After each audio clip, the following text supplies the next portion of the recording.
6학년 학생 여러분 안녕하세요. 이번 시간에는 지난 시간에 이어서 직육면체의 부피를 구하는 방법에 대해 계속 공부하겠습니다. 수학 교과서는 122쪽, 123쪽입니다. 우리 지난 시간에 직육면체의 부피를 구하는 방법으로 쌓기나무를 이용해준다 라고 하는 거 살펴봤었죠. 특별히 쌓기나무 중에 이 정육면체, 가로, 세로, 높이, 즉 모서리의 길이가 각각 1cm인 1cm인 이 쌓기나무의 부피를 1세제곱센티미터라고 하기로 약속을 했죠. 그래서 이 쌓기나무가 몇 개 들어가느냐 그것을 가지고 부피를 구해 주었습니다. 자, 계속 이어서 볼게요. 122쪽 3번 직육면체의 부피를 구하는 방법을 알아봅시다. 부피가 1세제곱센티미터인 쌓기나무를 사용하여 직육면체의 부피를 구해보세요. 이런 직육면체의 부피를 구할 건데 자 볼게요. 가로 6, 세로 4, 높이 5cm인 직육면체가 있어요. 그러면 가로 6이니까 여기 6개 들어가겠죠. 그리고 세로 4개니까 여기 4개까지 들어가고요. 그러면 한 층에 들어갈 수 있는 쌓기나무는 6 곱하기 4예요. 24개 들어갑니다. 그렇죠. 그런데 이게 지금 5cm 높이니까 5층까지 되죠. 그러면 24 곱하기 5 해서 120개가 들어가거든요. 1제곱센티미터 아니죠. 1세제곱센티미터짜리 부피의 쌓기나무 120개가 지금 여기 들어갑니다. 자, 이것을 가지고 문제를 풀어볼게요. 쌓기나무가 모두 몇 개 필요한가요? 지금 계산한 것처럼 120개가 필요합니다. 그러면 직육면체의 부피는 몇 세제곱센티미터인가요?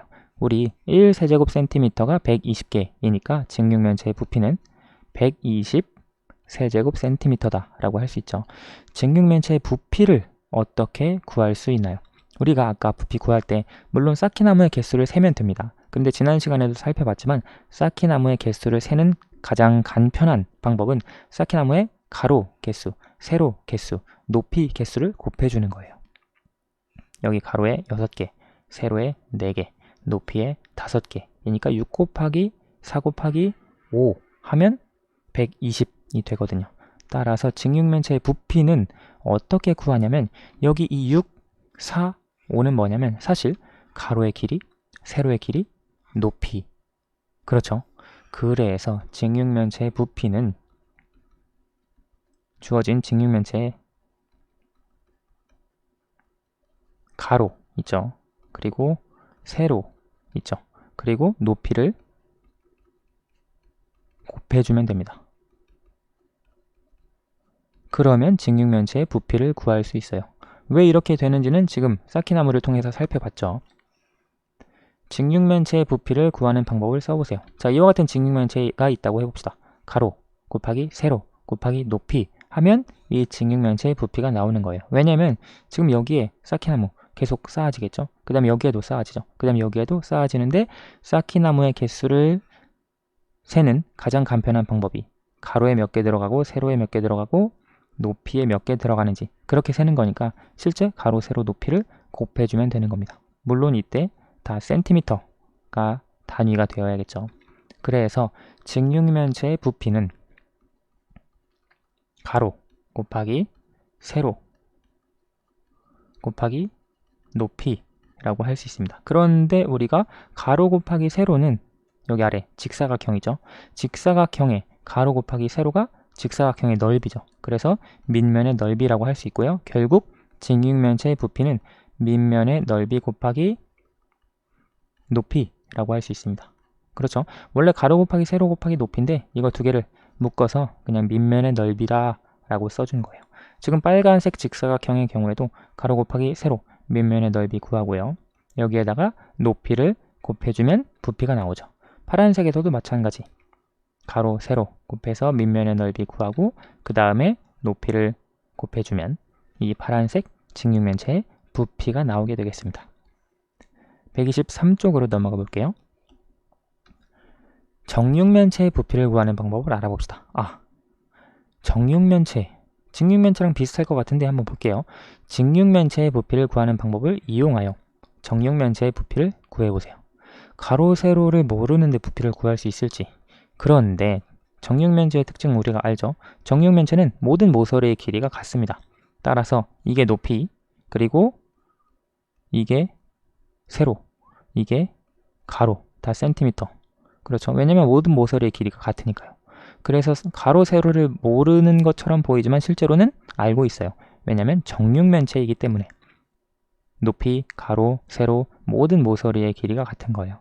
따라서 이 정육면체의 부피는 가로 곱하기 세로 곱하기 높이, 직육면체의 부피 구하는 방법 그대로 계산해서 125 세제곱 센티미터다. 이렇게 부피를 구해줄 수 있습니다. 한 모서리의 길이로 정육면체의 부피를 구하는 방법을 써보세요. 지금 사실 정육면체를 직육면체라고도 할 수 있죠.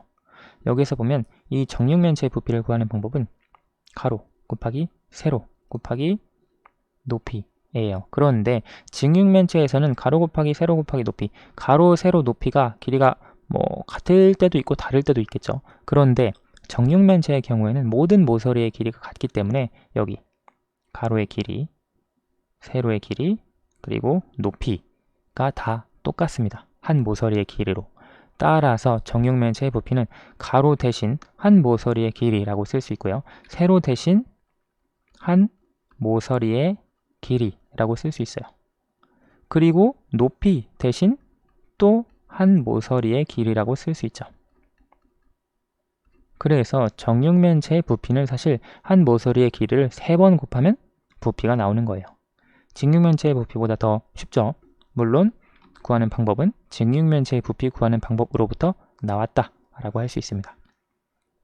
5번, 주변에서 볼 수 있는 여러 가지 직육면체의 부피를 구해봅시다. 지금 3가지 물체가 있는데요. 이거는 이제 휴지를 담는 휴지 값인데요.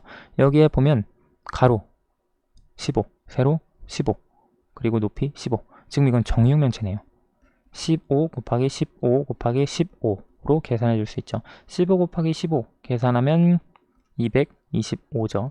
225에 15를 또 곱해줘야 돼요. 곱하기 15, 세로셈으로 계산을 해주면 25, 2, 1225, 그 다음 또 225 계산하면 5, 7, 4, 3. 따라서 이것의 부피는 3475 세제곱 센티미터가 되고요. 3000? 잠깐만요. 225 곱하기 15, 25, 10. 미안합니다. 이게 1125죠. 그래서 3375가 됩니다. 3375 세제곱 센티미터. 다음, 이 직육면체의 부피는 가로 곱하기 세로 곱하기 높이, 20 곱하기 27 하면 540 되고요. 거기에 6을 곱하면 됩니다. 그러면 500 곱하기 6 하면 3000, 그리고 40 곱하기 6 하면 240, 그러면 3240. 그래서 부피는 3240 세제곱 센티미터 되고요. 그 다음 컴퓨터 본체 15 곱하기 40 곱하기 50 되겠죠. 15 곱하기 40 계산하면 600 되고요. 600에다가 50을 곱하면 되죠. 그러면 65, 30, 그리고 0 3개 더 붙이면 이렇게 3만. 그래서 컴퓨터 본체의 부피는 3만 세제곱 센티미터다. 이렇게 각각 구해줄 수 있습니다. 그래서 이번 시간에 직육면체의 부피를 어떤 식으로 구하는지 살펴봤습니다. 오늘 수학은 여기까지 할게요. 감사합니다.